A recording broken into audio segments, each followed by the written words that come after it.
"What shall I repeat to her?" said Tweedledee, looking round at Tweedledum with great solemn eyes, and not noticing Alice's question. "The Walrus and the Carpenter is the longest," Tweedledum replied, giving his brother an affectionate hug. Tweedledee began instantly. "The sun was shining—" Here Alice ventured to interrupt him. "If it's very long," she said, as politely as she could, "would you please tell me first which road—" Tweedledee smiled gently and began again. "The sun was shining on the sea, shining with all his might. He did his very best to make the billows smooth and bright, and this was odd because it was the middle of the night. The moon was shining sulkily because she thought the sun had got no business to be there after the day was done. It's very rude of him, she said, to come and spoil the fun. The sea was wet as wet could be, the sands were dry as dry. You could not see a cloud because no cloud was in the sky. No birds were flying overhead, there were no birds to fly. The Walrus and the Carpenter were walking close at hand. They wept like anything to see such quantities of sand. If this were only cleared away, they said, it would be grand. If 7 maids with 7 mops swept it for half a year, do you suppose, the Walrus said, that they could get it clear? I doubt it, said the Carpenter, and shed a bitter tear. Oh, oysters, come and walk with us, the Walrus did beseech. A pleasant walk, a pleasant talk along the briny beach. We cannot do with more than 4 to give a hand to each.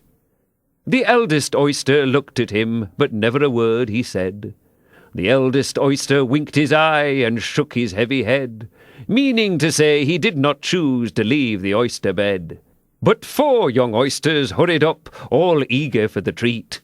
Their coats were brushed, their faces washed, their shoes were clean and neat. And this was odd because, you know, they hadn't any feet.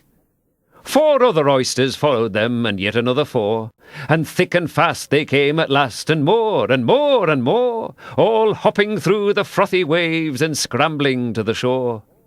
The Walrus and the Carpenter walked on a mile or so, and then they rested on a rock, conveniently low, and all the little oysters stood and waited in a row. The time has come, the Walrus said, to talk of many things, of shoes and ships and sealing wax, of cabbages and kings, and why the sea is boiling hot, and whether pigs have wings.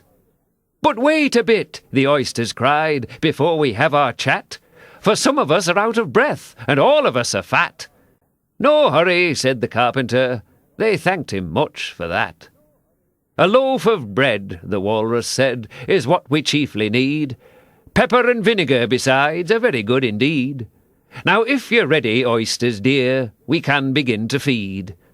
But not on us, the oysters cried, turning a little blue. After such kindness, that would be a dismal thing to do. The night is fine, the Walrus said. Do you admire the view?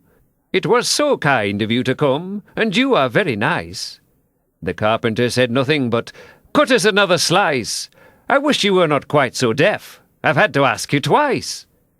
It seems a shame, the Walrus said, to play them such a trick, after we've brought them out so far and made them trot so quick. The Carpenter said nothing, but the butter's spread too thick.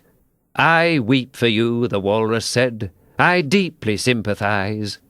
With sobs and tears he sorted out those of the largest size, holding his pocket handkerchief before his streaming eyes. Oh, oysters, said the Carpenter, you've had a pleasant run. Shall we be trotting home again? But answer came there none, and this was scarcely odd, because they'd eaten every one. I like the Walrus best, said Alice, because he was a little sorry for the poor oysters.